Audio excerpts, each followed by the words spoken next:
Hello, my name is Kerrioth, and today we're going to have a little chat about just how ridiculous the Ork stuff looks and how Orktober might actually be the best release in terms of what we get, essentially since the start of 8th. Like, that's quite a big claim, but to be honest, I'm starting to feel potential build up, and it's kind of looking like it's going to be really, really ridiculously good. We'll just have a very quick chat before that about the stuff that we saw from Warhammer Fest, which I have to admit I was hoping for a bit more than we actually saw. But then there was some stuff revealed for things that I don't actually play. So in a way, it's kind of like, okay, Adeptus Titanicus stuff, I'm not going to be that bothered about that because I'm not bothered about Adeptus Titanicus. There were some nice models shown off. There's some Blood Angel stuff coming for the Horus Heresy, which I have to admit I really like the look of. I think there's like a new there's a Contemptor, there's the Leviathan. They've got their own Leviathan Dreadnought, and they've got like some HQs, and they look really, really good. Like, the sculpts are really nice. When I think back to how crappy some of that Space Wolf stuff was from Forge World, and how much, frankly, that kind of shook my faith in the ability of Forge World to make decent stuff going forward. I'm not going to lie, that stuff was so poorly done. It's nice to see something that looks as good as this Blood Angel stuff. There's be some images rotating in the background so you can see them. Just generally very nice sculpts, very nice models, and quite, dare I say it, even for Blood Angels, fairly tasteful. I mean, Emperor's Children and Blood Angels both have the same hilarious problem, which is that they like looking fancy as hell. It looks suitable. It doesn't look completely over the top, but it looks very regal, and yeah, they've just done a really good job with them. There's also a couple of other little releases as well, one of which I quite like the look of. I'm trying to remember what the name of it was. The Previan. I don't know why, but it gives me a very the old Warsmith model, the old Iron Warriors Warsmith. Yeah, for some reason, it gives me that kind of vibe. It's not quite as over the top, but I looked at it and immediately I was like, "Oh, that could be a good basis for a Warsmith conversion. That's quite cool." So yeah, and there's the crazy sniper as well, which I still, the idea of Space Marine snipers is still funny to me. It shouldn't be, because it makes sense to have snipers, but still, full power armor and stealth are not two things that I traditionally put together, unless it's Raven Guard, obviously. There's some extra stuff for Necromonger as well, including a ridiculous character for House Cawdor. I mean,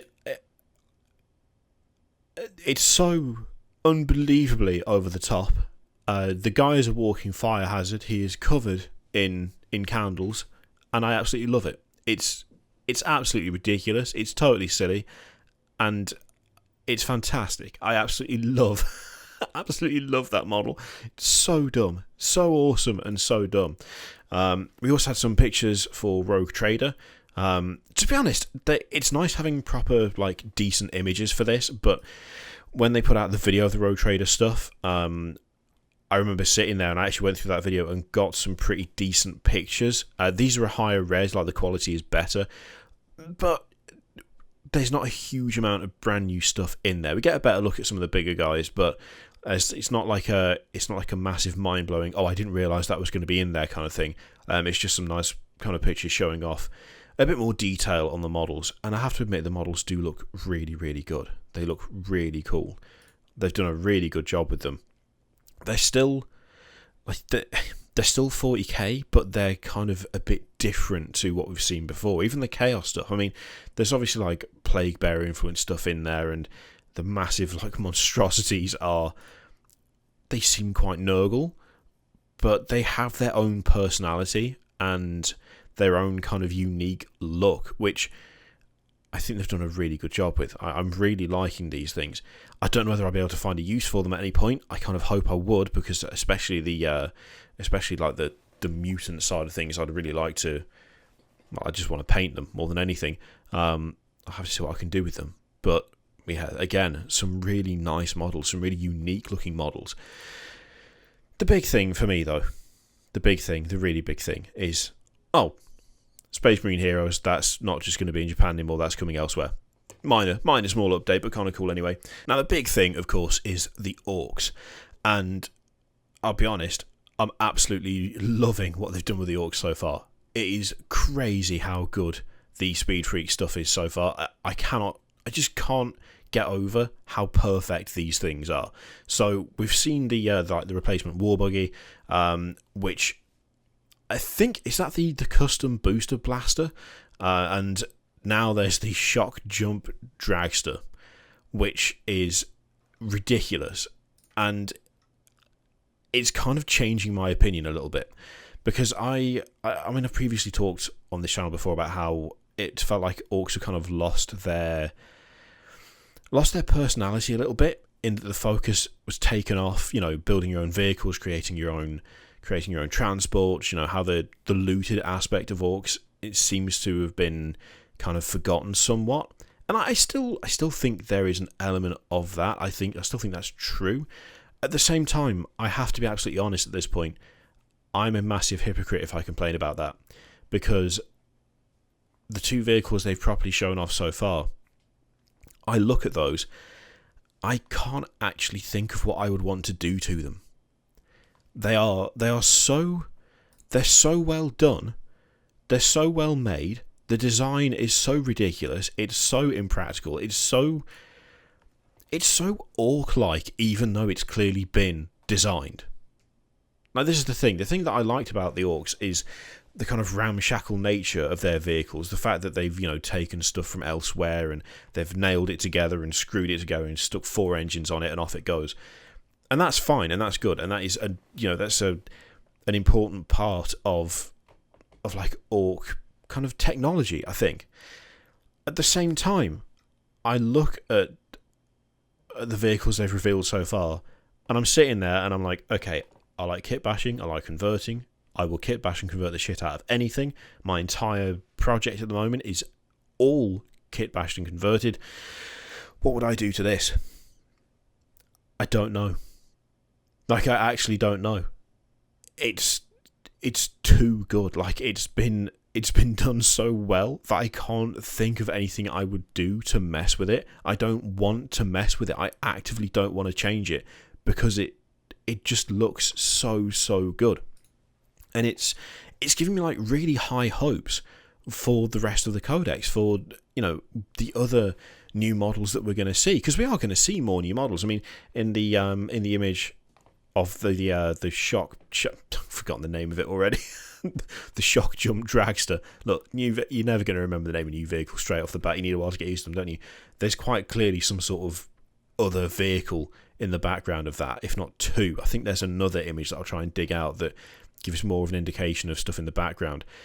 There's some sort of trike thing, and actually someone sent me some information about the Orks, and I'm just trying to remember, because they did in fact completely call the name of the shock jump dragster, I believe it was, and there's more than that. Like, there is more stuff coming than just that, which, yeah, shock jump dragster, custom booster blaster, which we've already seen, a boomdacker snaz wagon, a mega track scrap jet, and squig buggies. Now, if those are all things that are definitely coming, I mean, he's got 2 of them completely right, and he sent me that message before either of those things were revealed. There's loads more to come. There's loads more happening for that codex, and I'm getting genuinely excited and genuinely I'm looking forward to seeing what it all is, because if it's all as good as what we've seen so far, if it's all of the same quality, of the same standard, then I think the Orks are going to get they're going to get a new lease on life in a way that they haven't had for ages. Like, vast parts of that range will be properly updated. There'll be some genuinely interesting and decent kits to replace the aging crap that they've had for so long. And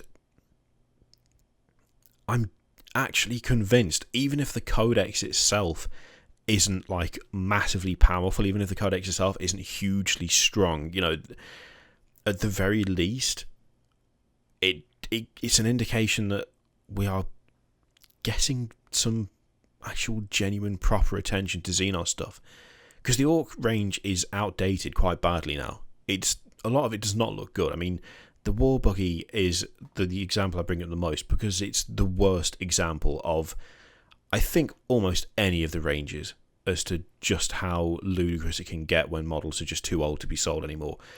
And seeing that old piece of crap replaced with these new vehicles, it's genuinely encouraging.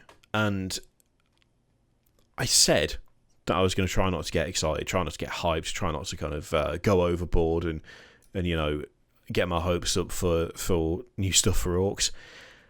I'm abandoning that completely now, and I don't care.